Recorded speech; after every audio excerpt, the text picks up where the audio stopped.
The reason we come across wanting to do a granny flat is my in-laws wanted to have a place where they could live and stay, forevermore.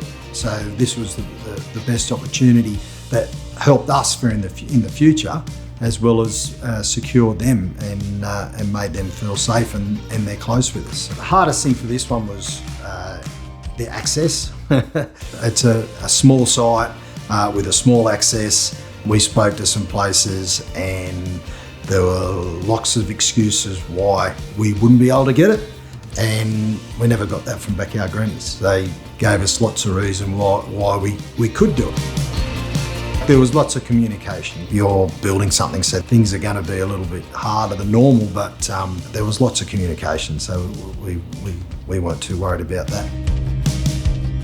In their showroom where we made our choices, it made it fast a lot. It was simple, it was efficient.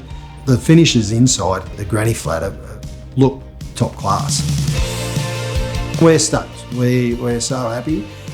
Jan and John are happy.